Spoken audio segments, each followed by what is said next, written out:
Magandang araw sa lahat. It's a Monday, February 8, 2021. Ito po si Benji Chidoro. I am a retired bank officer who had been investing in the stock market since 2007, 2008. If you like the content, I invite you to subscribe to my channel. If you have stocks in mind that you want me to review, please comment on the comment box and I will prioritize them. Also, if you have questions regarding investing in the stock market, please comment on the comment box and I will try to answer them to the best that I can. I invite you to join me today as we take a look at the latest news affecting our stocks or your stocks. Meron tayong balita sa ICT at sa plano ng PSE on short selling. At ang resulta ng trading sa PSE, lahat ng yan dito lamang sa February 8, Monday edition ng The Stock Market Today.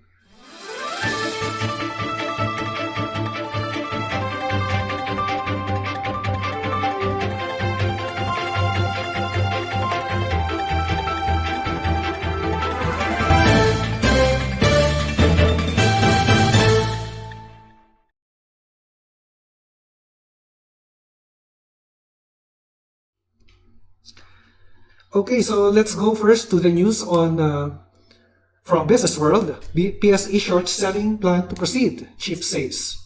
The Philippine Stock Exchange will allow short selling as soon as issues on borrowing and lending of Securities and Exchange Commission and Tax Bureau are resolved, President Ramon Monson said.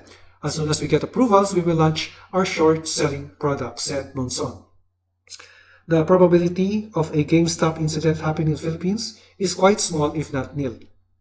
Short selling will be limited only to stocks in the benchmark index and will be capped at 10% of their outstanding shares, Monson said. The Philippines still doesn't have option trading, which he said contributed to extreme volatility in GameStop Corp's share price. So this is a stock in the US na nagkaroon ng problem in GameStop. Okay, so that's news for the PSE. Now let's take a look at the index. The index barely gained, very small gain lang to, 5.30 points or 0.08% to end at 7024.48.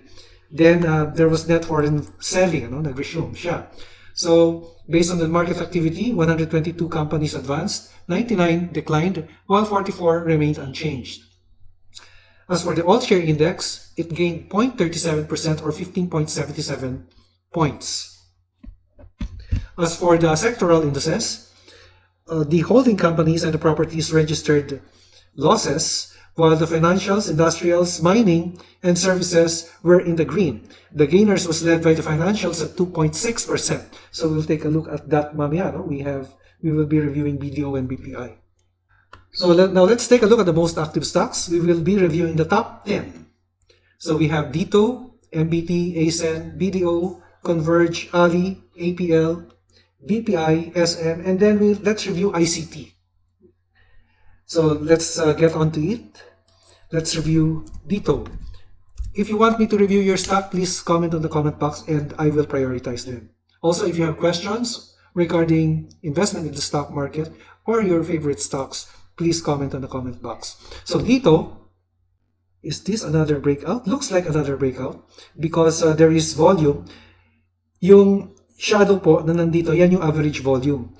Pagka yung histogram lumagpas dun sa shadow na yon, above average yung volume. So there is volume and there is a gain, a long candlestick, and it gained 1.86 points or 12.79. So the previous resistance was nandito siya. Ito yung previous resistance niya. Nasa 1385, or within that area, 1385. And then, it broke that resistance and began to move higher. Actually nga, nandito yung previous resistance. Hanggang dito yan Yung highest dito hanggang 14. Pero tumaas na siya, Ngayon, si dito, let's see kung meron siyang historical. Wala siyang historical, I think this is the highest already. So wala tayong maipa-plot na resistance level. However, the nearest support, nasabi ko na dito, nasa 14 to 1440 yung nearest support ni dito. Okay? So I see that the stock may probably move higher if volume will hold, because the RSI is now at 78, nasa overbought position na siya. Pero kung very bullish yung sentiment dito, then the stock may move higher. Just remember, dito is one of those stocks na kailangan, actually when you trade, you should always have risk management. Kailangan may stop loss po kayo dyan. Okay, next, let's take a look at Metrobank. One of the index stocks. So tumaas din si Metrobank, and looks like a breakout because there is volume and there is a surge, yung candlestick niya napakataas. The first one was here, February 1, pero walang volume. This time, merong volume, and our indicator, the 20-day exponential moving average, is already under. Yung 50 and 20 went under the candlestick. So, masasabi natin bullish, and now our relative strength index, or RSI, is at 57, indicating a bullish number. So, I expect the stock to probably move higher, if the volume will hold. Kasi breakout to and it's the highest since, let's see, January 14, 2 weeks, more than mga 3 weeks, So, nasa resistance level na actually to, and yung resistance niya nandito 49.85. Nearest resistance niya is 49.85, and the next resistance level that it may test would be here at 51.49. When I say resistance and support, these are not exact points, but these are areas. Okay, so that's for Metrobank. Nag-gain yung financials ngayon. So let's take a look at ACEN. Si ACEN naman, oops, right under the candlestick din siya. And this looks, actually it is the trend is bullish.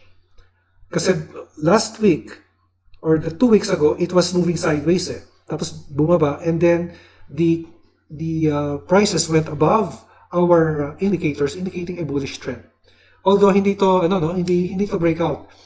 It appears to be moving sideways, but our 3 indicators are right under the candlestick, which is an indicative of a bullish trend. Now, yung ating RSI is it's at 60.80, meaning an RSI between 50 and 70 is a bullish number. So bullish itong ACEN. And if you have the stock, it's actually mahusay na stock to because it's an Ayala company. Management is good and they have very good projects. Okay, let's take a look now at BDO. So all the top 3 banks in the Philippines figured in the most active stocks. Okay, BDO, 111.10. Dahan-dahan siyang umakyat, si BDO. From a low of, nag-close siya dito noong January 29 at 100. Ito yung resistance level. So, if you were able to buy at 100, kasi, sorry, I keep interchanging support and resistance. This is the support level. Pagka-support, nasa baba siya. It's at the lower level. Pagka-resistance, it's the upper level. Now, sometimes I interchange the terms, Pero, during my previous reviews on BDO, the nearest resistance is 111. So, nasa resistance siya ngayon, But, the next resistance that it may test, kung tumaas na yung stock, would be 115. Foreign investors are very bullish about the stock because meron net foreign buying siya today.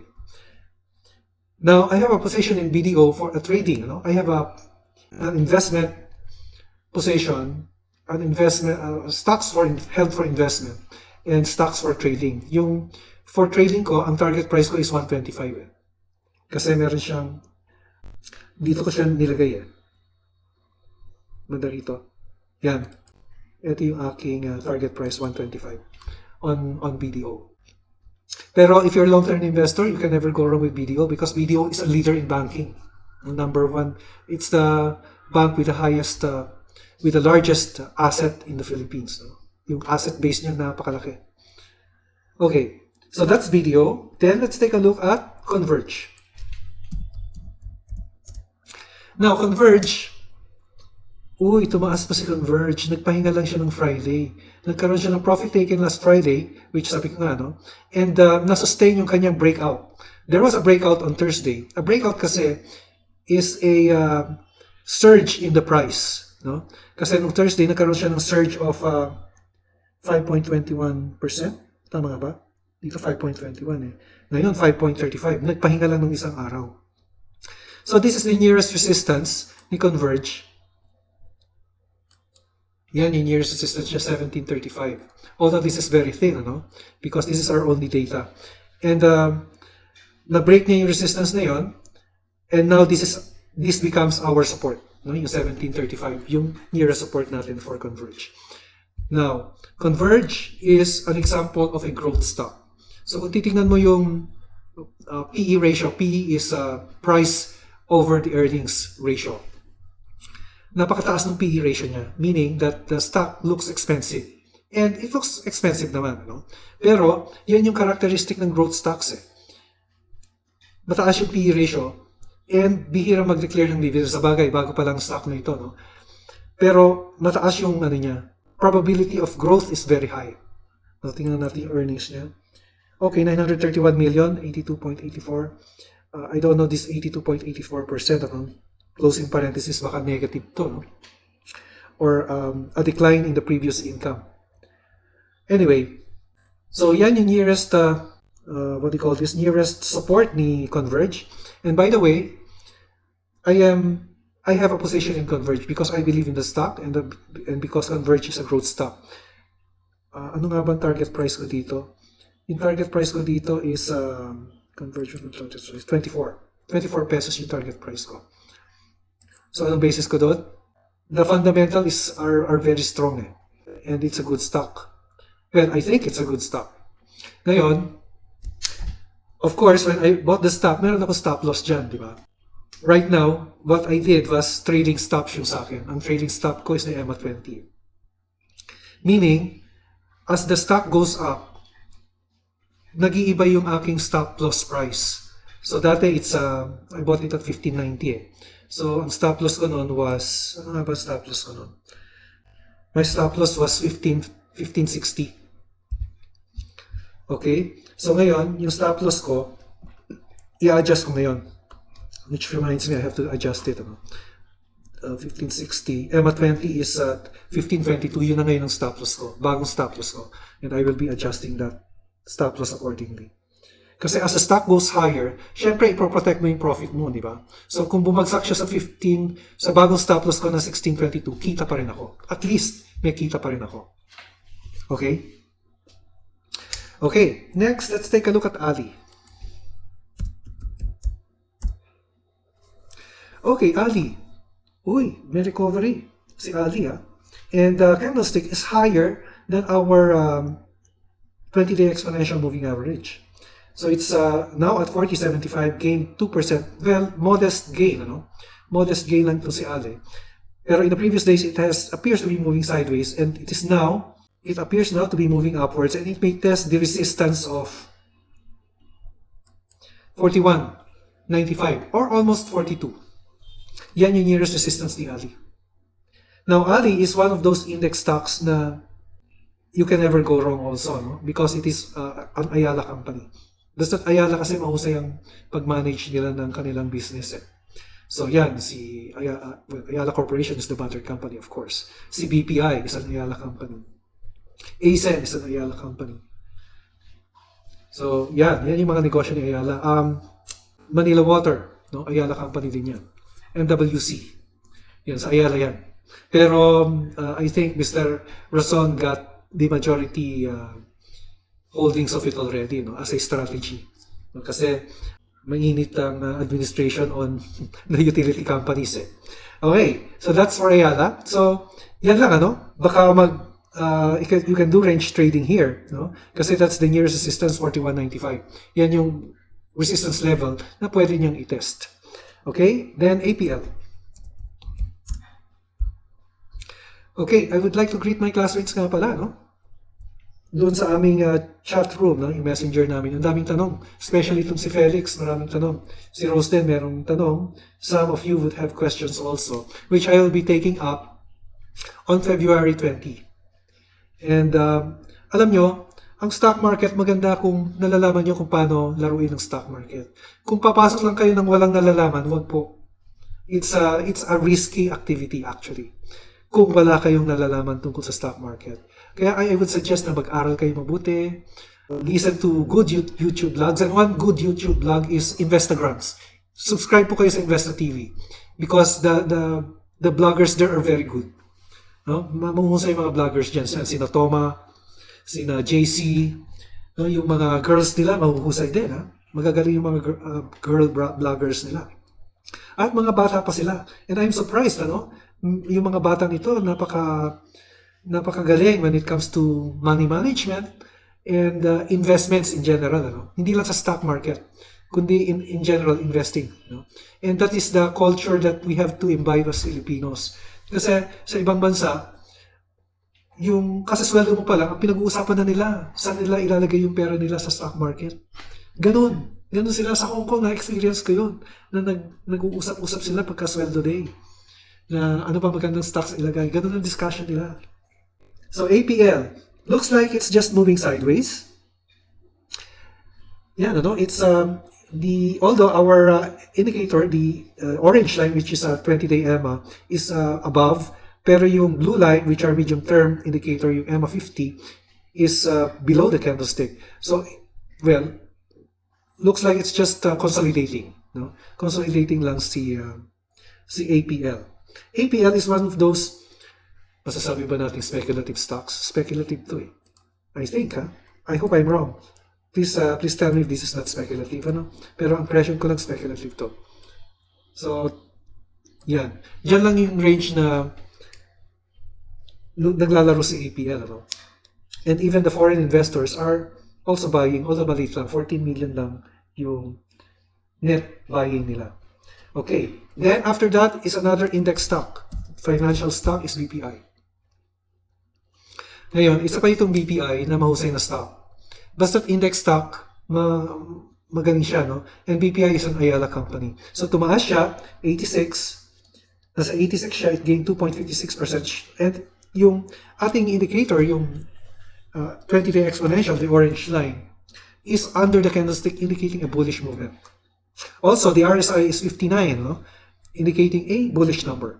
Now, pwede niyang i-test yung next level niya here at 87. Yan yung next level na pwede niyang i-test. No? And after that, ito yung next level niya, 88. Yan yung next level niya. Actually, this area here, yung 87 to 88 is a resistance level. Okay? Resistance level po yan. So, if you're gonna enter, just take note lang na may resistance dito and possibly na ma-reject yung stock dyan, yung presyo dyan. Pero, ang BPI naman is a very good stock if you're a long-term investor. Umabot siya nga dito eh. Noong 2018, umabot siya ng, let's see, 120. Nasa 120 siya umabot. 119, 120. So if you're a long-term investor, okay lang yan, no? You can buy the stock at a price. Kasi yung 86.10, yung closing price is already a low price compared to the 120 na inakyat niya. Okay, next, let's take a look at SM. Now, SM is another good stock. Actually, SM has the largest market capitalization among the stocks in the PSE. Ayan, 1.23 trillion ang market cap. And paano na-arrive yung 1.23 million? It's the price of the stock today, 1,020, times the number of issued shares. Yan yung 1.23 trillion. Okay? So, napakalaki ni SM. And, well, SM ended flat actually. Flat dahil yung opening price niya ng 1,020 is also the closing price of 1,020. Flat ang tawag doon. Okay? So, it appears just to be, well, sideways movement. No? So, nothing much happening on the stock. Although, in the past few days, green candlestick. So, maaaring mag-red, green, red, green, red, green. Consolidate lang siya. So, within this level. Okay, so the lower level, I would say, ito nandito yung lower level ni SM. Nandiyan sa 282. While the resistance, ang nearest niya nandito. 1,085. So, dyan lang siya maglalaro yung kanyang presyo. Then, finally, we have ICT. Okay, ICT appears to be consolidating lang, no? Moving sideways si ICT. Because yung ating yellow line, which is our 20-day exponential, and the medium term, which is the 50-day exponential moving average, are piercing through the candlestick. Yan siya. So, ang nearest support nandito sa 118. Ano? The nearest resistance naman, nandito siya sa 128. Yan yung area niya. Lagyan na natin sa 129. Now, ito yung news natin kay ICT. No? Sabi niya dito, ICTSI cautiously optimistic for 2021. International Container Terminal Services Inc. or ICTSI of Tycoon Enrique Razon is cautiously optimistic this year with the commencement of global vaccination efforts seen to improve trade activities worldwide. Global trade activity experienced a significant decline last year due to COVID-19 pandemic, affecting business and operations of the Global Port Management Company headquartered in Manila. ICTSI Senior Vice President and Chief Financial Officer Rafael Consing told the Star that the company's capital expenditures for this year, which he declined to disclose, would reflect the group's cautious optimism. ICTSI last year slashed its capital expenditure plan to approximately 160 million from 270 million. Okay, so that's good news for ICTSI, and let me share with you the commentary of BDO Nomura. No? Ang sabi niya is we have already assumed capex of 277 million US dollars for this year, given the return to growth and investments needed for its new terminal in Rio de Janeiro at an FY or fiscal year 21 first semester EV over EBITDA. I don't know what EV means, but EBITDA means earnings before income taxes, depreciation, and amortization.